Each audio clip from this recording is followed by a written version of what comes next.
Magandang araw mga BBs! For today's video, I'm going to teach you how to create a C++ program with input, process, and output statements.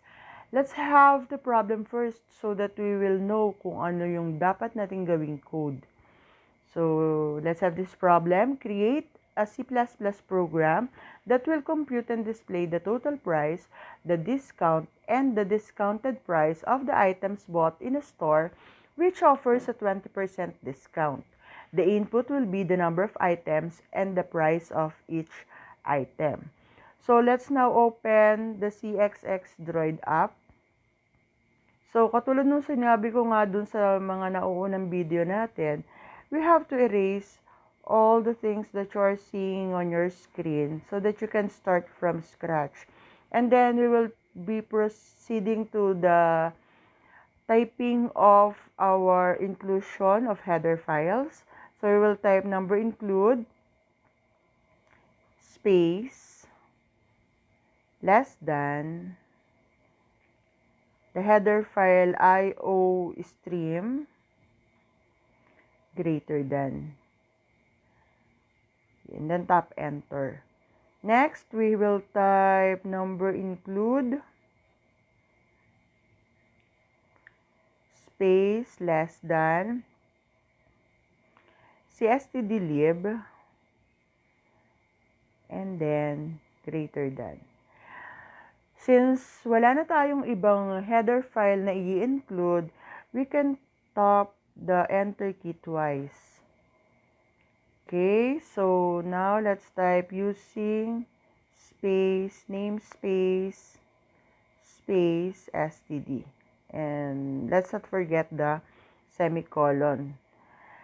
Then, enter ulit, dalawang beses. And we can proceed to our main method. And to do that, we have to type int space main and the open and close parentheses. And after pressing or tapping enter, open natin siya with an opening brace. Okay. So in line number 8, the first thing we have to do is to declare the variables that we will be using. Ano ba yung variables na kailangan natin? At pag-usapan muna natin kung ano ba yung mga variables. Ano ba itong mga variables na tinatawag? Variables are named storage of values. So, storage siya. Lalagyan siya ng mga values na ini-enter ni user or ng mga values na kinocompute natin. To declare variables, we need to use data types. So, ano naman yung mga data types? Yung mga data types, meron tayong integers or whole numbers, meron tayong decimal numbers, meron tayong boolean values katulad ng true or false, meron tayong characters which are letter, which is a letter, a symbol, or a number. Tapos, meron din tayong string data type. Okay, so ano-ano bang mga variables ang kailangan natin? First, we have to have a storage for the value of the number of items.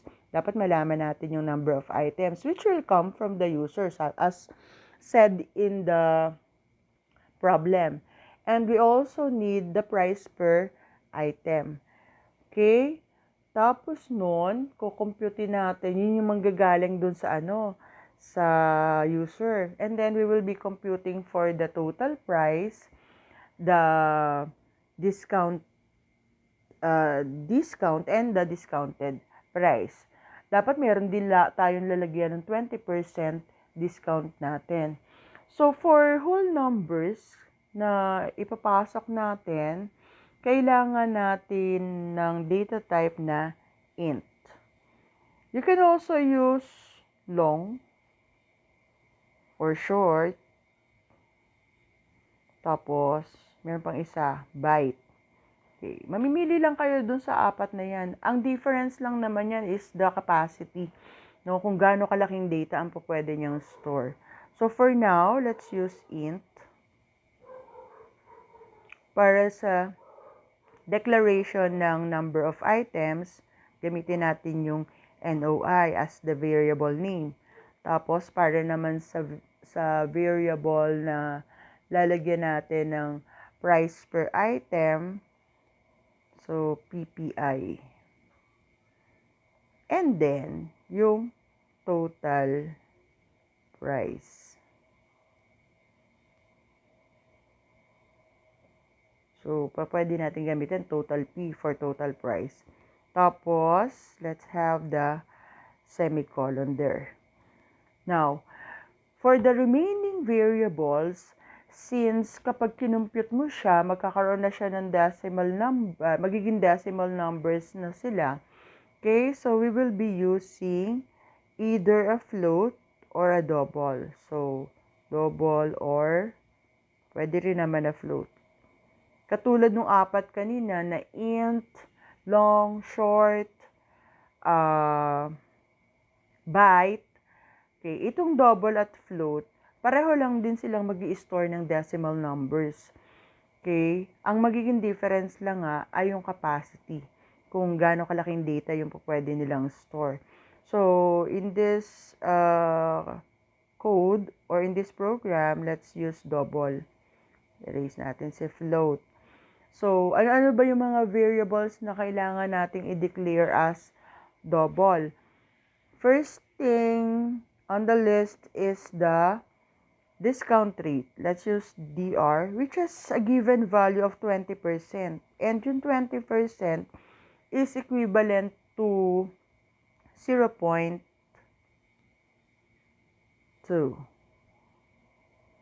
Okay, and then comma. What else? We have to declare the discount or disc na lang para mas makonti. Wala siyang equals kasi wala naman siyang given value. Kukumputin nga natin siya eh. And then, the last one is the discounted price. So, let's have the price para sa discounted price. Ay, bribe. Yan, price. And our semicolon to end the statement. Kung wala na tayong i-declare na variable, pwede na tayong pumunta sa input statements. And sa input statements, ang input command sa C++ ay cin, na may kapartner na extraction operator. So, dalawang greater than symbol ang ginagamit for the extraction operator. So, hihingi natin sa user yung number of items. Lalagay natin dito yung variable na ginamit natin for the number of items, which is NOI. The only glitch here is kapag ito lang yung nilagay mo, makikita lang ni user yung what do you call that? The cursor na nagbi-blink-blink. Ibig sabihin, nag-iintay lang siya ng value. So, mas maganda, lalagyan natin siya ng prompt. And to do that, balik muna tayo sa line 10, tapos press natin si enter. Mag-display tayo ng prompt.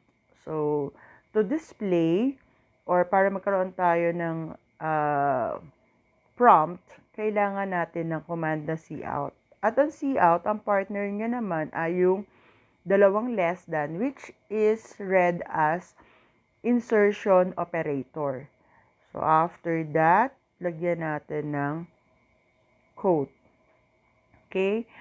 So, inside this quote-unquote, pag pinrest niyo yung quote, automatic meron na siyang unquote. Kasi kailangan, pag inopen mo, i-close mo. So, meron tayong quote, tapos ang pang-close niya is unquote. Inside those two symbols, lalagay natin yung ating prompt. So, prompt natin si user na mag-enter ng number of items.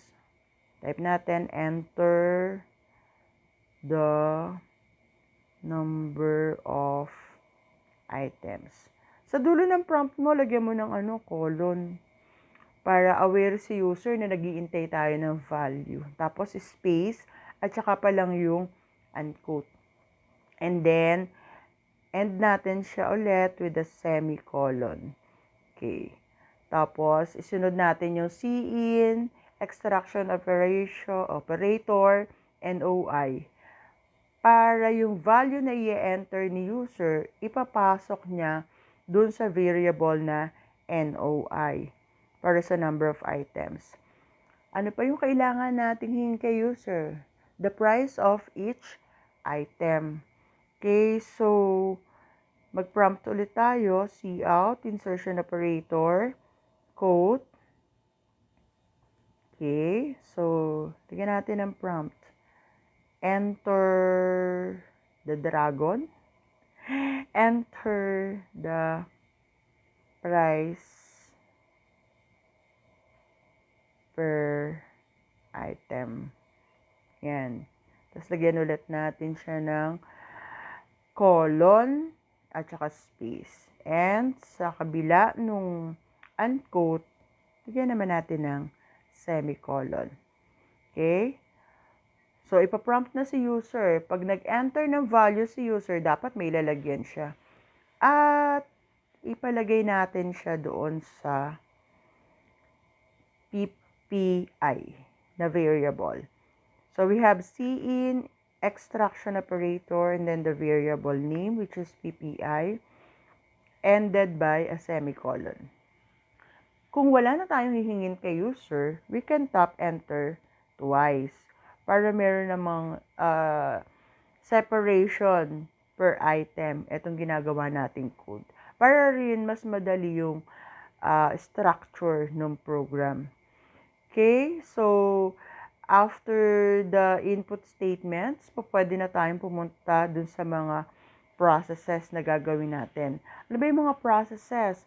Yung mga processes, ito yung mga calculations or computations na kailangan nating i-perform para makapag-display tayo ng desired output.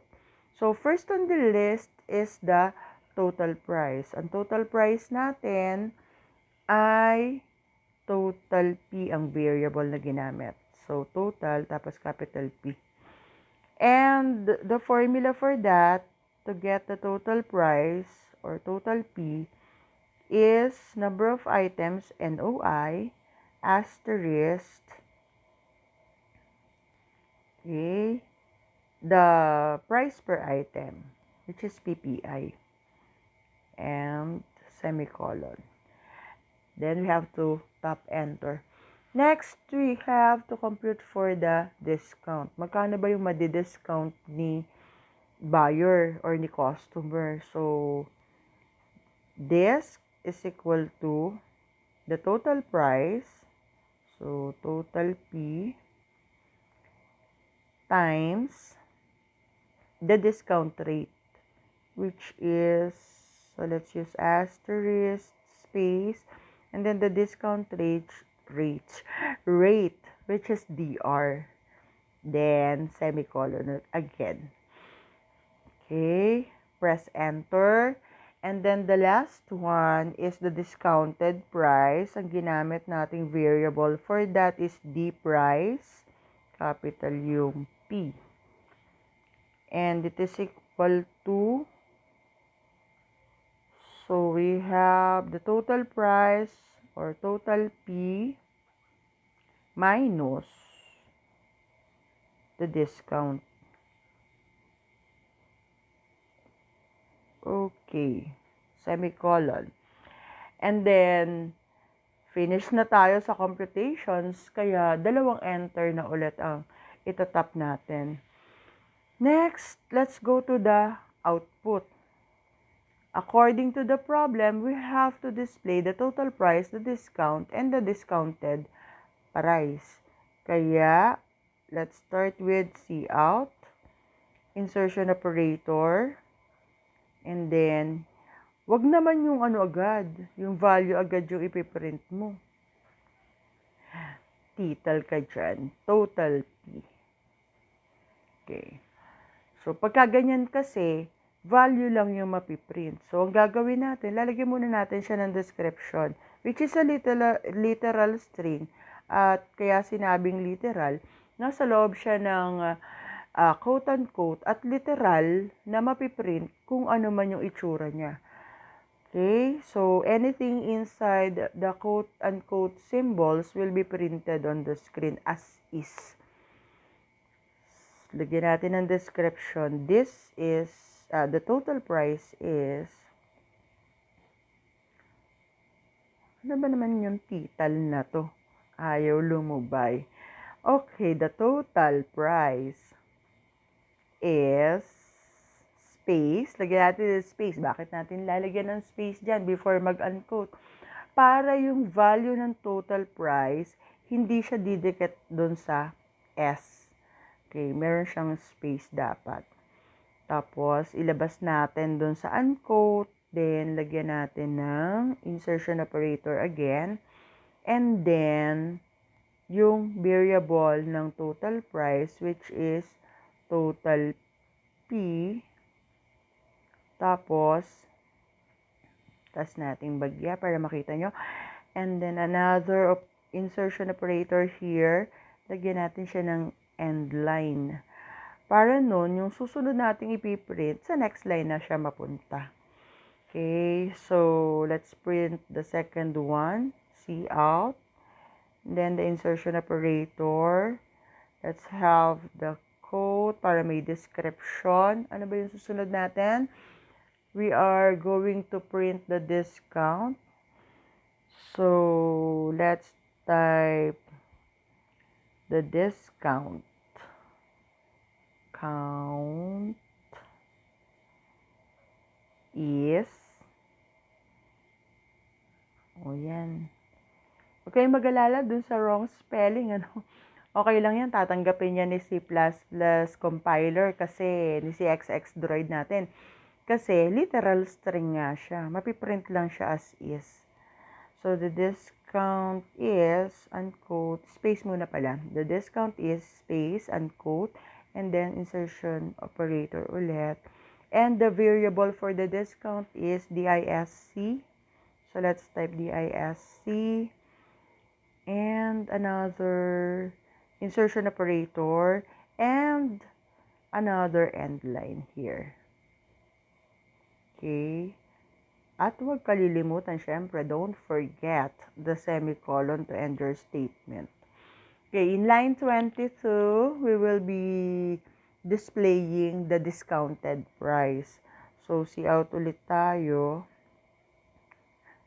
See out lang, bebe, hindi count. Okay, and then the insertion operator, the quote-unquote, inside the quote-unquote, let's type the discounted price.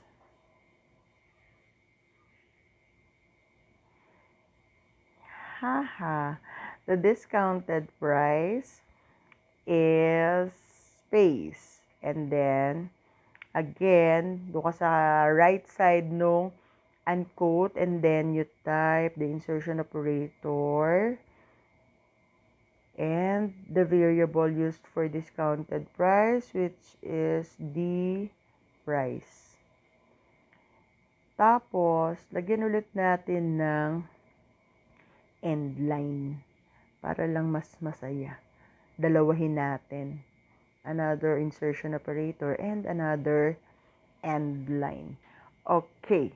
At ang ating semicolon. So, wala na tayong ibang ipiprint.